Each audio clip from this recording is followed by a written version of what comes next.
Setiap ku terdiam, seringkali ku teringat perjalanan hidupku. Ketika pada masa kanak-kanak hingga saat masa sekarang yaitu dewasa. Lika-liku kehidupan saat ku susah, sedih, haru, dan senang sudah ku jalani dengan sepenuh hati dan ikhlas. Bila mengingat masa kecil, rasanya mustahil akan terjadi dalam kehidupanku. Hingga suatu saat, aku berpikir bagaimana jadinya jika aku tak berubah. Aku pun berusaha bangkit dalam terpurukanku. Aku pun mulai bekerja keras banting tulang untuk mencapai kesuksesan itu. Dan aku pun menuai hasil kesuksesan ini. Dan mungkin aku salah satu orang yang gagal, tetapi sekarang aku menjadi salah satu orang tersukses. Aku terlahir dari keluarga yang bisa dibilang cukup berada. Akulah si bungsu dari 3 bersaudara. Ketika aku masih kanak-kanak hingga remaja, keinginanku pasti dapat terpenuhi oleh kedua orang tuaku. Aku pun menjadi seenaknya dalam meminta sesuatu kepada orang tuaku. Pada saat aku berusaha hampir dewasa, orang yang paling berjasa pada hidupku telah meninggalkan kehidupannya indah ini. Hari itu adalah hari tersedih dalam kehidupanku. Aku pun tidak berhenti-hentinya panjatkan doa kepada Sang Kholik, agar kedua orang tuaku dapat dimaafkan dari segala dosanya. Melihat kondisiku yang larut dalam kesedihan, kedua kakakku sepakat memberikan semua harta warisan orang tuaku untukku.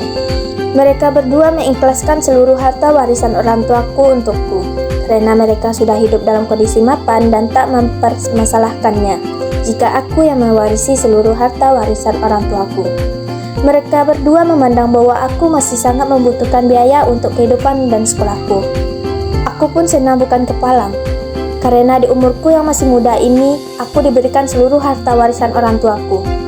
Dan aku pun sangat berterima kasih kepada kedua kakakku.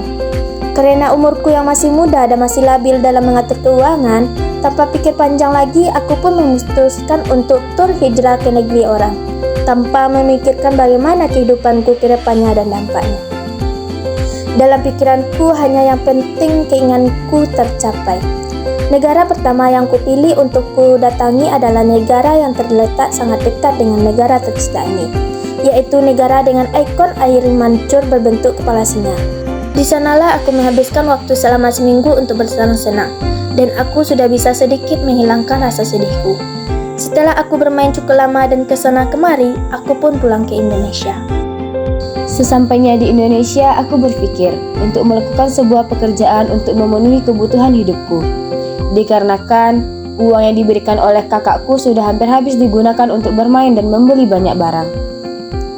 Suatu hari, aku bertemu dengan teman lamaku. Temanku menyarankan agar aku berbisnis ternak ayam negeri. Aku tertarik dan menerima usulan temanku, karena peternak ayam negeri di ibu kota masih sedikit. Ini merupakan peluang bisnis yang menguntungkan, sekalian untuk pulih dari depresi yang kualami. Saat berternak ayam negeri itulah aku menerima ilham.